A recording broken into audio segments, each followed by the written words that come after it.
আপনি এখানে কি করছেন বলুন তো? আপনি এখানে আছেন তা তো আমি জানতাম না, তাহলে আসতাম না। বাহ, আমার জন্য পার্টি রাখা হয়েছে, আমি থাকবো না? বাহ বাহ বাহ। বরং আপনি এখানে কি করছেন আমি সেটাই বুঝতে পারছি না না, আমি আপনাকে দেখে নিয়েছি, আর আমার থাকার দরকার নেই, এবার আমি চলে যেতে পারি। Thank you. শুনুন, গঙ্গা ঘাটেও আপনি এই কথাটাই বলেছিলেন যে আমার মুখ কোনোদিনও দেখতে চান না, অথচ আপনি এই পার্টিতে এসেছেন এবং এখানে এখনো দাঁড়িয়ে আছেন। এখান থেকে যাওয়ার আপনার বিন্দু মাত্র ইচ্ছা নেই। আমি আপনার মতো না অভদ্র নই, আপনি আমার গেস্ট, সুতরাং আপনি এনজয় করুন। না, রাবিশ এনজয় আবার কি? আপনি আমার কাঁধে হাত দিয়ে বলছেন, কাঁধে হাত দিয়ে বলছেন আমি এনজয় করতে চাই না, ইনফ্যাক্ট আমি পার্টিতেই থাকতে চাই না।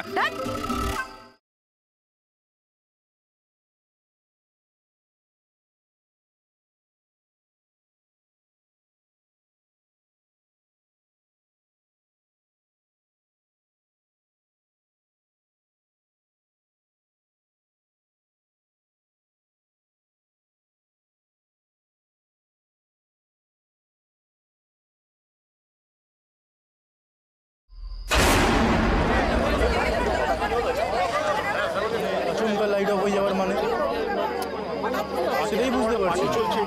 প্লিজ প্লিজ প্লিজ, এটাই তো টাইম মতো যখন কভার হয়নি। প্লিজ আপনারা একটু শান্ত হন, আমি এক্ষুনি আলোর ব্যবস্থা করছি। বসুন প্লিজ। এই কে আছিস? আলোটা কি হলো একটু দেখো তো।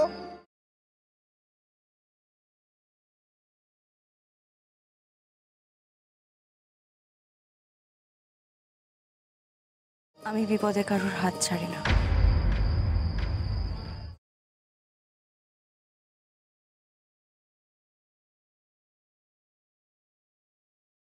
বিক্রম, দেখো মা, তুমি রিকোয়েস্ট করেছিলে তাই এই অনুষ্ঠানে এসেছি, কিন্তু এই অনুষ্ঠানে আমার পক্ষে আর এক মুহূর্ত থাকা সম্ভব না। বিক্রম, বিক্রম, বিক্রম, আমার কথাটা শোন। বিক্রম, এ কি? আপনার শাড়িতে তো আগুন লেগে গেছে।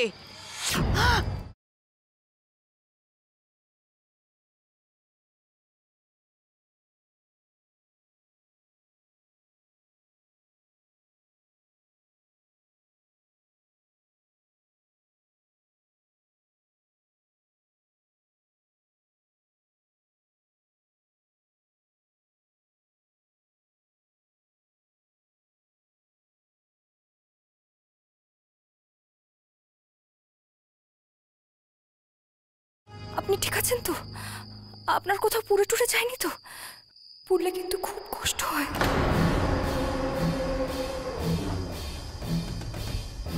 আগুন, আগুন করতে কে এলো? আগুন করতে কে এলো?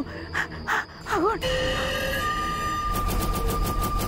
বাঁচাও, বাঁচাও, বাঁচাও, বাঁচাও। আগুন, মা, আগুন। কোথায় আগুন? কি বলছো? সব নিভে গেছে, আর ভয় নেই মা। দেখো দেখো, এই দেখো, এই দেখো, নিভে গেছে।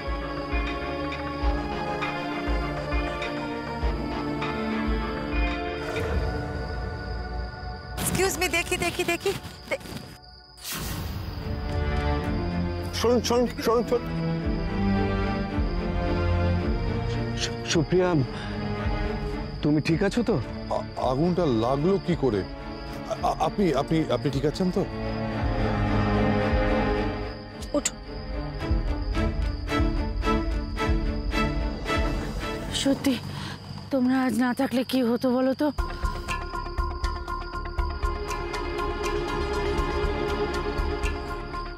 এক মিনিট। বসো।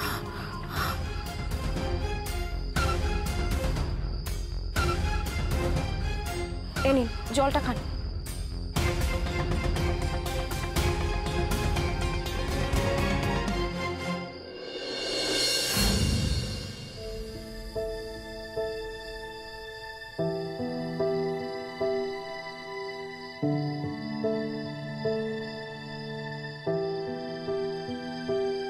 বিক্রম তো আমার ছেলে, কিন্তু মা, তুমি তো শুধু রূপে লক্ষ্মী গুণে সরস্বতী নও, তুমি যে মা বিপদে বিপদতারিণী।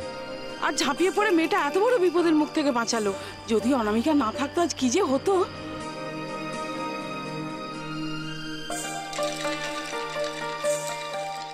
ঝাঁপিয়ে পড়ে মাকে বাঁচালো মেয়েটা, এত হেল্প করলো, আমার একবার অন্তত থ্যাংক ইউ বলা উচিত ছিল।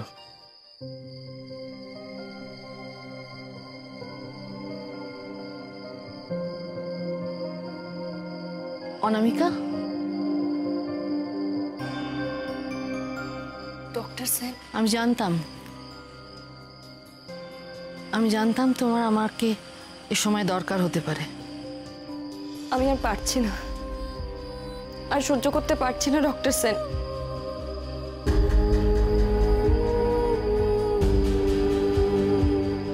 অনামিকা, তুমি কিন্তু এখন অনেক বেটার আছো, আমি তোমাকে বলছি। আচ্ছা ভেবে দেখো, তুমি যে আগুনকে এত ভয় পেতে, সেই আগুন থেকে আজকে তুমি একজনকে বাঁচালে, আর সেটাও তুমি নিজের হাতে। তুমি তোমার ফোবিয়ার বিরুদ্ধে, ভয়ের বিরুদ্ধে অলরেডি ফাইট করা শুরু করে দিয়েছো অনামিকা। এটা ভীষণ ভালো লক্ষণ। অনামিকা, মাথাটা শুধু ঠান্ডা রেখো, কেমন?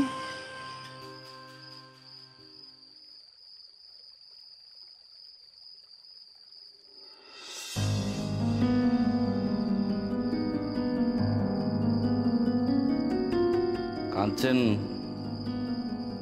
ফোসকার জন্য? আপনাকে দেখে বোঝা যায় না, কিন্তু আপনি সফট, অল্পতেই কাবু হয়ে যান। আপনি কি করে জানলেন আমি ঠিক কতটুকু যন্ত্রণা পেলে কতটা কাবু হই? আপনার মতো মানুষেরা না বাইরে থেকে পৃথিবীটাকে দেখেন, ভেতরে ঢুকতেই জানেন না। সেই কারণে আপনি বুঝতে পারছেন না আমি কতটা কষ্টে আছি, কতটা যন্ত্রণায় আছি। Hold on.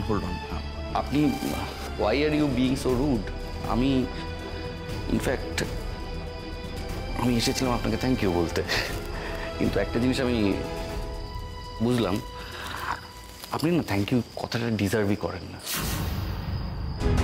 ধন্যবাদ পাওয়ার কোনো যোগ্যতাই নেই আপনার। Who are you to judge me? কে আপনাকে হায়ার করেছে বলুন তো আমাকে জাজ করার জন্য? এদের মধ্যে কি চলছে? বিক্রম মেয়েটার সাথে ওভাবে কেন কথা বলছে? আমার প্রথম ধারণাটাই ঠিক ছিল। আপনি কোনো কথা সহজভাবে নিতে পারেন না, আপনি সব কথাকে জটিলভাবেই গ্রহণ করেন, এবং আমার এটা ভেবে খারাপ লাগছে আমি কেন আপনার সাথে কথা বলতে এসে নিজের সময় নষ্ট করতে গেলাম। আমি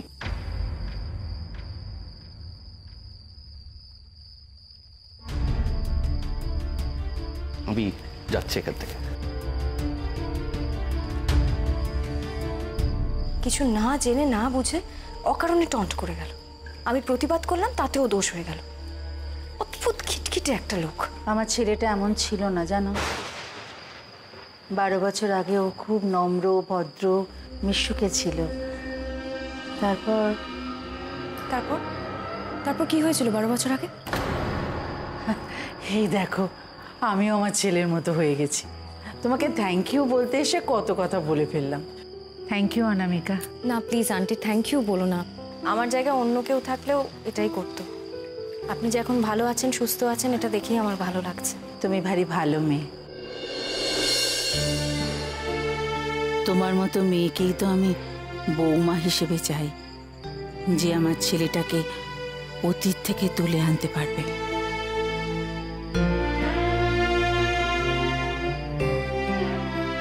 আপনার ছোট ছেলেটি কোথায়? তার জন্যই তো আপনাদের দস্তিদারদের বিজনেস এখন ফেমাস।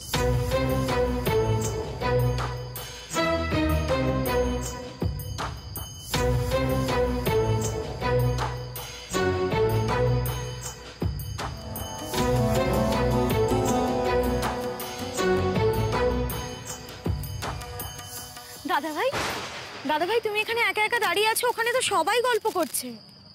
আমি যে ওখানে ওদের মধ্যে নেই, সেটা কি ওরা কেউ খেয়াল করেছে? করেনি। আমি যে এই দস্তিদারদের বিজনেসের জন্য কি কি করেছি সেটা কি ওরা কেউ জানে? জানে না। আজ এই বিজনেস নাকি অনেক ফেমাস হয়েছে, তার কারণ বিক্রম দস্তিদার। আমার ভাই বিক্রম যখন বিজনেস বুঝতো না, আমি তখন থেকে এই বিজনেসটা সামলেছি। কিন্তু আজ ও গুড বিজনেসম্যান, গ্রেট, কিন্তু আমি গুড ফর নাথিং। বৌমা তুমি যাও, আমি এখানে ঠিক আছি। তুমি কোন কথা ধরে বসে আছো দাদা ভাই? ছাড়ো এসব। আচ্ছা ছোটদা কখনো এমন ভাববে? আর আমি জানি বাড়ির কেউ এমন ভাববে না, আর তুমিও একদম এসব ভাববে না। চলো। কোনো কথা নয়, চলো চলো। আমার একটা আপনাদের কাছে প্রস্তাব আছে। হ্যাঁ হ্যাঁ নিশ্চয়ই, বলুন না। বলছিলাম যে আমাদেরও তো জুয়েলারি বিজনেস, আর অনামিকা যেহেতু জুয়েলারি ডিজাইনিং নিয়েই পড়াশোনা করেছে, তাই বলছিলাম ও যদি আমাদের ব্যবসার সাথে যোগ দেয়। আমাদের বিজনেসটা মেইনলি বিক্রমই দেখাশোনা করে, আর সৌর্য আর বিশ্ব ওর সাথে থাকে। অনামিকাও যদি একসাথে কাজ করে তাহলে আমার তো মনে হয় ভালোই হবে। দেখুন, আমার মেয়ে যদি কাজ করে সে আর 5টা সাধারণ এমপ্লয়ের মতোই কাজ করবে। পিতৃ পরিচয়ের জন্য কোনো এক্সট্রা সুবিধা যেন না পায়। এতে যদি আপনারা রাজি থাকেন তাহলে আপনারা যেদিন বলবেন অনুকে পাঠিয়ে দেব। আপনি তো মশাই ভয় পাইয়ে দিয়েছিলেন, টেনশনে পড়ে গেছিলাম। ভাবছিলাম এই বুঝি গুণী এমপ্লয়িটি আমাদের হাতছাড়া হয়ে গেল। আজকের দিনটা কিন্তু একটা স্পেশাল দিন। দস্তিদারদের সাথে রায়চৌধুরীদের একটা সম্পর্কের সূচনা হলো। এটা তো শুকনো মুখে বললে হবে না। Cheers!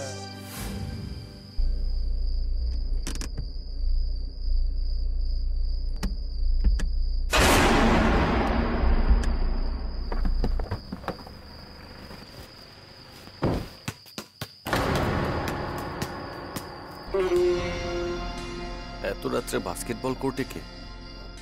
ওখানে তো দিনের বেলাতেও কেউ যায় না।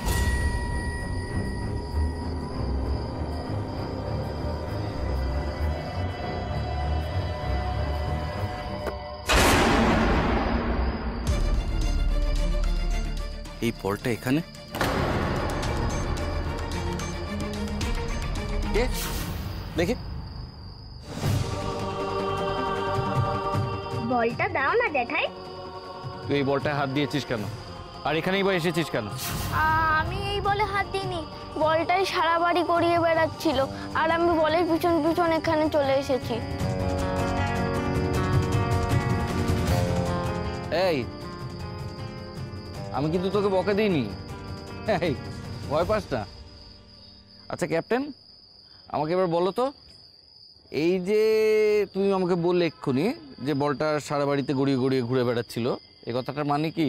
বলটা একবার এই ঘর, তারপর ও ঘর, গড়াতে গড়াতে সোজা সিঁড়ি দিয়ে নামতে শুরু করলো। অদ্ভুত তো, তা কখনো হয় নাকি? তাহলে বোধহয় হাওয়া লেগে বেরিয়ে এসেছে। আচ্ছা শোন, এই বলটা আর হাত দিবি না, আমি তোকে এর থেকেও ভালো বল কিনে দেবো। ঠিক আছে, তবে এরকম না, ফুটবল। আচ্ছা ঠিক আছে। এবার একটা কথা বলতো, তুই যে রাত্রিবেলা বাইরে ঘুরে বেড়াচ্ছিস, কি করে করছিস বলতো? নিশ্চয়ই গভর্নেন্স গ্র্যানির থেকে পালিয়ে এসেছিস। দাঁড়া আমি বলছি। না না, বলো না, তাহলে আমাকে রাতে ঘুরতে দেবে না। মানেটা কি? এইটুকুই বাচ্চা, তুই রাত্রিবেলা বাইরে ঘুরে বেড়াস নাকি? Top secret. আরো একটা টপ সিক্রেট আছে। কি? আমার মতো আর একটা লোক রাতের বেলায় ঘুরে বেড়ায়। লোক? কোন লোক? সেটা পরে বলবো। কি সব বলছে টুনি? এগুলো কি সত্যি, নাকি বাচ্চাটা যেমন বানিয়ে বানিয়ে কথা বলতে ভালোবাসে সেরকম কিছু? চ, কি যে সব উল্টো পাল্টা বলিস, ঘরে চ।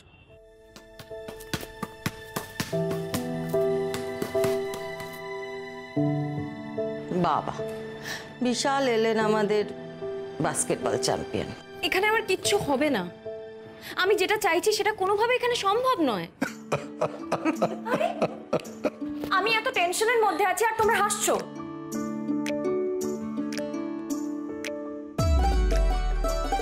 তোর টেনশন আমি দূর করে দিয়েছি। মানে? মানে হলো, এই শহরের সব থেকে বড় jewellers GC Dutta and sons, তারা তোমাকে নিজেরাই চেয়েছেন।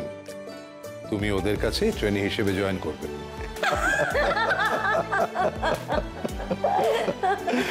আচ্ছা আচ্ছা, অনেক হয়েছে অনেক হয়েছে। এই এদিকে আচ্ছা, এদিকে বস বস বস বস।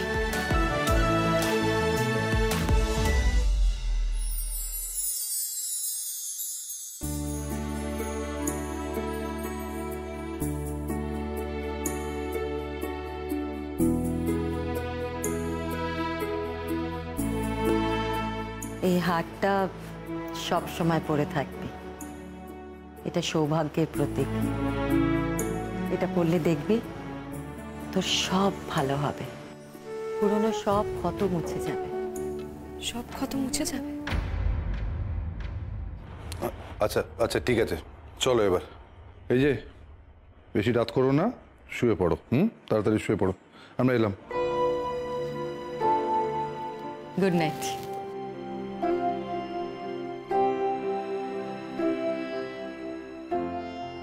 এটা পড়লে দেখবি পুরনো সব ক্ষত মুছে যাবে।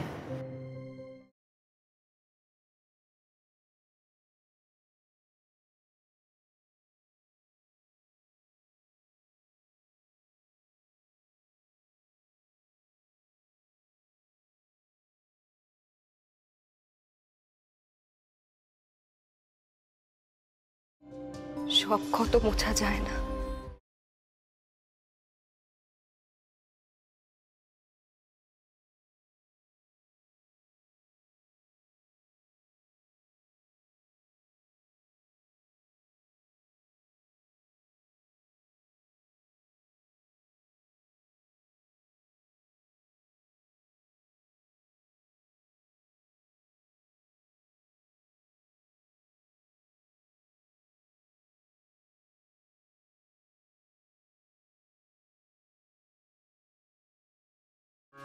অতীত কেউ বদলাতে পারে না, কিন্তু বর্তমানে দাঁড়িয়ে নিজের হাতে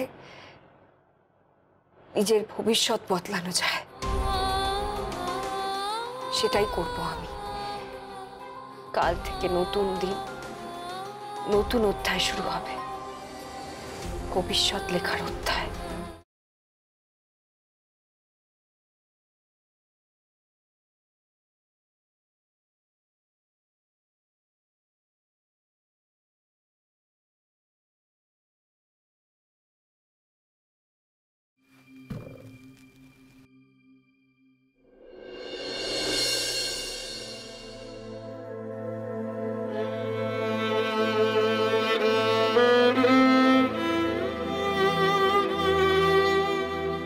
নতুন দিন চলে এলেই বুঝি পুরনোকে ভোলা যায়? I don't know. বিক্রমের জীবন তো থমকে গেছে। বিক্রমের জীবন স্মৃতির সঙ্গে হাসতে পৃষ্ঠে ছড়িয়ে গেছে রে। এই স্মৃতির অন্ধকার থেকে আমাকে কেউ বের করে নিয়ে যেতে পারবে না, কেউ না।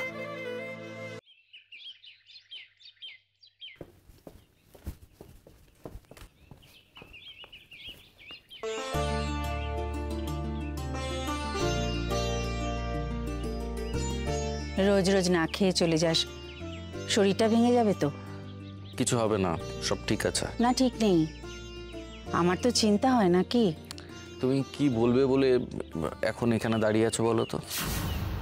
দেখো মা, তুমি জানো সময় আমার কাছে খুব গুরুত্বপূর্ণ, সেটা নষ্ট করা আমি পছন্দ করি না। স্পেশালি আমার আজকে একটা খুব ইম্পর্টেন্ট মিটিং আছে, আমি চললাম। দাঁড়া বিক্রম,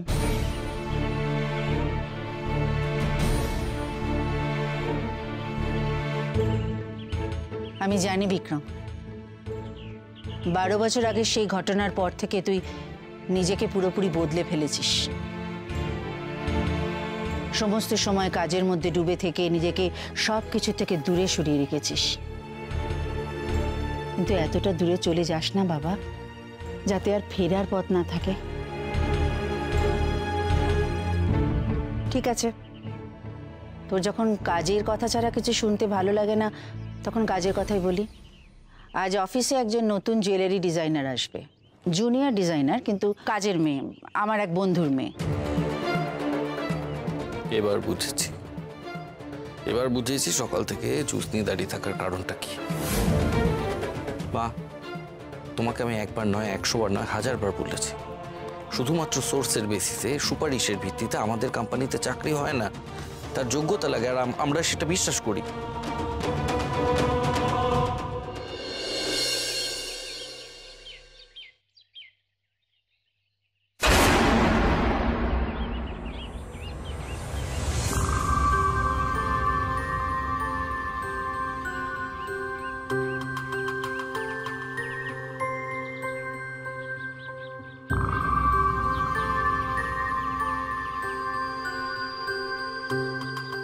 সাদা রঙের বাড়ি, নাম লালকুঠি। কাকে চাই? আমি দত্ত জুয়েলার্সের অফিসে যাব। আসুন।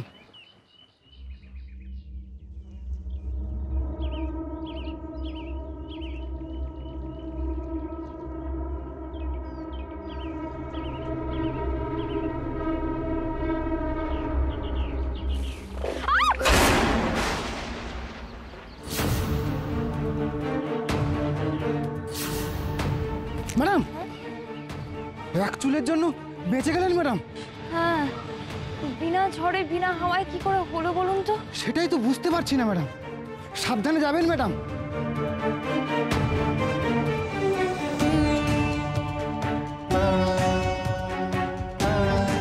না মা, তুমি যাই বল, এই কোম্পানিতে কাজ করতে গেলে যোগ্যতা লাগবে, সুপারিশের চিঠি নয়। ব্যাস। না না, মেয়েটার যোগ্যতা।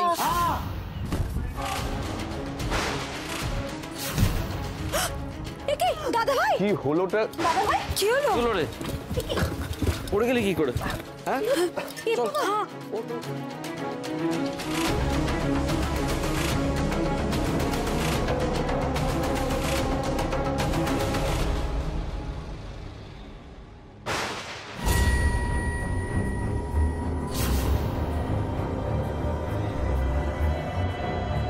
খুব লেগেছে নাকি দাদা ভাই? ঠিক আছে, আমি ঠিক আছি। না না, তুই হঠাৎ করে মানে দিনে দুপুরে এভাবে, ওই তো উনি এসে গেছে।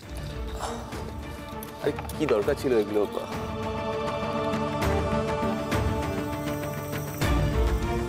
কাল থেকে একটার পর একটা অঘটন ঘটে যাচ্ছে, যত সব অশুভ লক্ষণ। বাবা, তোমার বেশি লাগেনি তো? কিরে, কি করে পড়লি তুই? ওই তাড়াহুড়োয় পা পিছলে গেছে আর কি। আর কত আড়াল করবে সূর্য?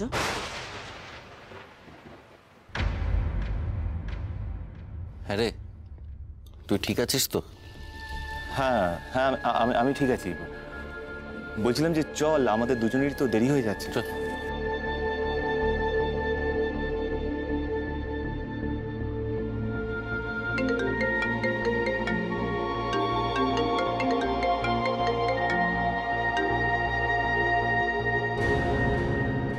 হ্যাঁ ম্যাডাম, হ্যাঁ হ্যাঁ, আমার সামনেই দাঁড়িয়ে আছে। না না না না না, আমি বুঝে গেছি। আপনি কিছু চিন্তা করবেন না। হ্যাঁ, ম্যাডাম আপনাকে স্যারের কেবিনে অপেক্ষা করতে বলল। আচ্ছা, আসলে কি জানেন, ম্যাডাম না বললে না আমি কিছু করতে পারি না। সেটা বুঝতে পারছি। ওই যে স্যারের কেবিন। ঠিক আছে, থ্যাংক ইউ।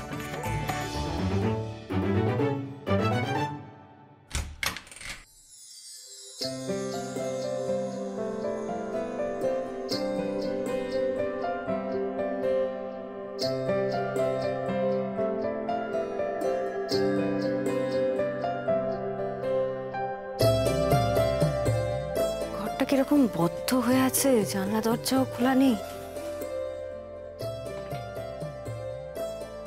টেবিলের উপরও শুধু কাজের জিনিস।